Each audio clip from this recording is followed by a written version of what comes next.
Hey everybody, this is Birdman Bobby coming at you from the studio, and I am chatting with Staxx.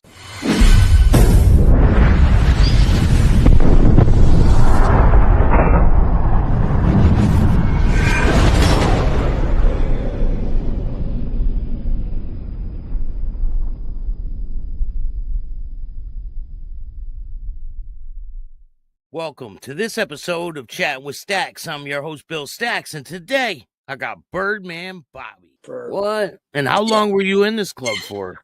Oh, I was in the club for 3 years. I built it up to about 12 people in the Chicago clan, and then they asked me to step down as president because of my social media stuff, and I said I'm not stepping down, and they ended up going to international with it, and then these guys all had different times and dates of me saying things online, me taking pictures with one percenters, which is against our bylaws. We're not supposed to associate with any one percenters. And personally, I don't give what the patch is on your back. I respect everybody as a brother if you ride. The fact that somebody wants to shoot you for the patch on your back in this day and age is ridiculous to me. So I didn't step down, and then it went to international, and they had all this evidence against me. So they pulled my president tab, and I said, well, I don't want to be in this clan anymore. So they made a clan for me for themselves called the Purgatory Clan, which I was going to be in. And I had 6 months probation. And then I had the Dells thing. And then that Sunday, my girlfriend's friend was in from Arizona, and they were marching in a pride parade for some animal rescue. Asked me if I wanted to go. So I went out and marched in this pride parade. And that was the final straw. So I violated my probation, and that Monday they asked me for a return in my patches. Because you were at the Pride Parade. That and the whole Dells thing. So they didn't want anyone associated with the Pride Parade that were in the club, right? But yet the new president, who was my vice president, who always wanted my tab from the get-go, his daughter's trans. So, apparently the Iron Vikings are homophobic, and that's not going to work for me either. So, what was it like when you first joined this club? Did you prospect, and what was that period like? No, they patched me right in as the president because they wanted me to start up. I think the Bird notoriety got me right in. So they patched me right in, and I built it from there. So over 3 years, I had us up to like 12 or 13 guys. And then when they asked me to step down, I was like, no, I'm not stepping down. I started all this.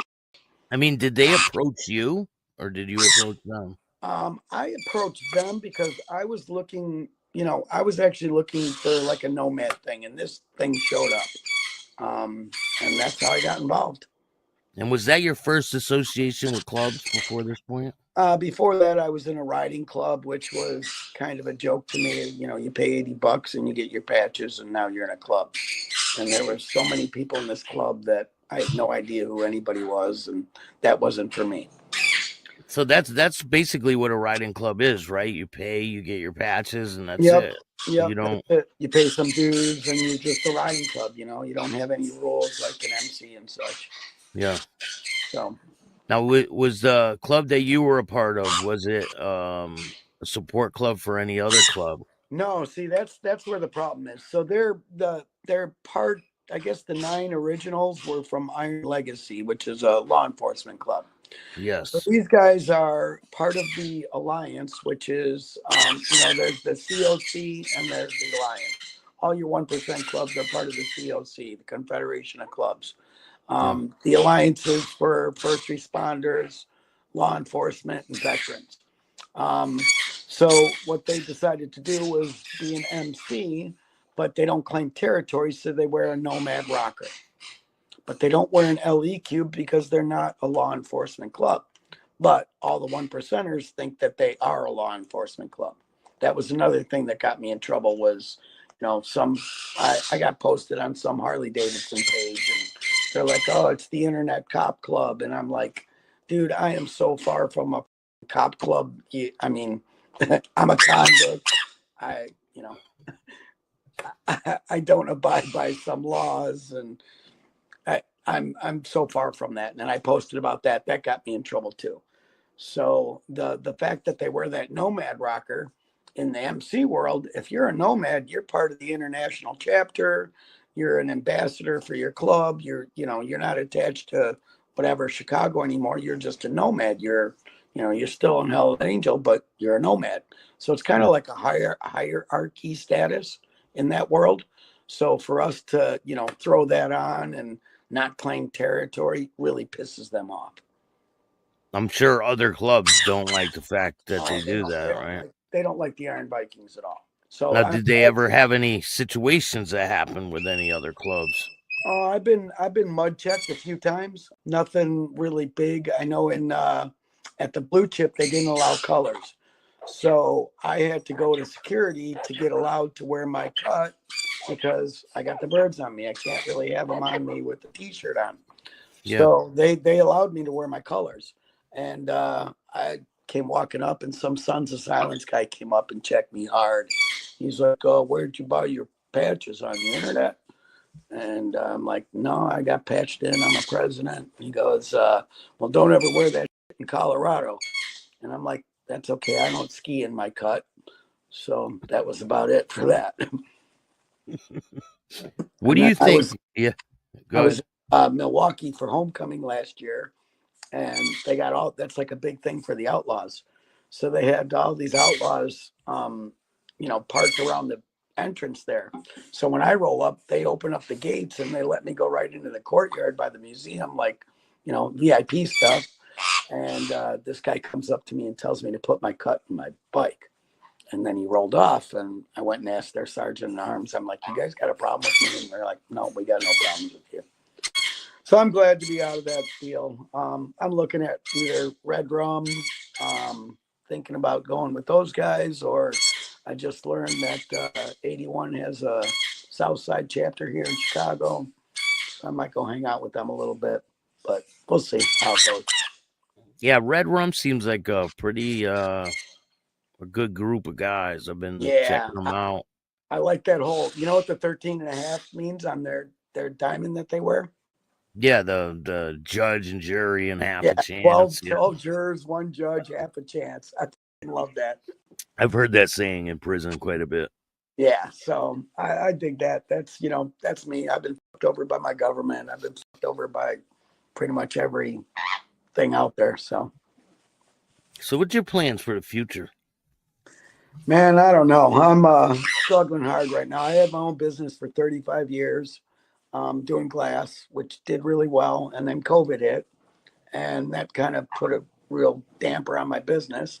Then Cook County decided to triple my building taxes in 1 year. My taxes went from $13,000 to $34,000, and I owned my building outright, so I was already choking on $1,000 a month plus association fees. So that destroyed it, and so I kind of sold my building for less than I bought it for 25 years ago. Went to work for a buddy of mine out of high school selling pumps, and the guy screwed me out of about 80 grand in commissions. Yeah. So then I went and found out that the guy that was working for me for 22 years went off and told all my contractors that I was out of the business, and he started his own business and stole all my contractors. So wow. Right now I'm basically on food stamps and Medicaid. I go from making 6 figures a year driving a Mercedes to getting food stamps is kind of fucked up. So that's why I'm trying to get this thing off. If I could get involved with some charity, I would love to go, put me in a bus or an RV and let me grab all my dogs, and I would go to every motorcycle rally in the country. I'd go to Sturgis, Laconia, Daytona, Ozarks, wherever they're at. That's where I would go. If I could come up with some sort of shtick with the birds, maybe set up going on rides with people or bikers, babes, and birds. I don't know. All I know is chicks are selling farts in a jar and feet pics out there and making fucking millions of dollars. And I can't figure it out. Well, Paul Jr. is having a rally. He said he wants it to be as big as Sturgis down there. Paul in Jr., you said? Paul Jr. from Orange County Choppers. Right. Yeah, right. He's having a rally down in Pennsylvania coming up soon. Okay. Yeah, I'd love to hear from them. Say, hey, come on out here and do some appearances for us. That'd be great. So yeah, that's kind of what I'm trying to get this thing rolling. I did have a good. I did an appearance at a bikini bike wash in Sturgis, and I met some guy that has a big podcast. I can't think of his name, but he travels around doing just this. And there was a couple people involved with it. A vet that does. He gets PTSD dogs for people. That's what they do. They train that, and some other lady. But he said that's the route to go, is like through a charity, and then Yeah, have them sponsor you and send you all over the place. definitely. A non-profit or something, right? Right. Yeah, you can get grants and loans and all kinds of stuff through them. Right. But I mean, if there's such a thing as an animal whisperer, I'm one. How many birds have you had over this course of It was time? up to 8 parrots at one time, and 8 dogs. I'm down to 5 dogs and 5 parrots. And so a lot of them passed away here and there. Yep. One of my birds recently just, I don't know if he broke his neck on the bike. Like at night, they like to get down behind my dash. Yeah. And I don't know if I hit a big bump, and I don't think he broke his neck because it wasn't floppy. I think he was chewing on wires and he electrocuted himself.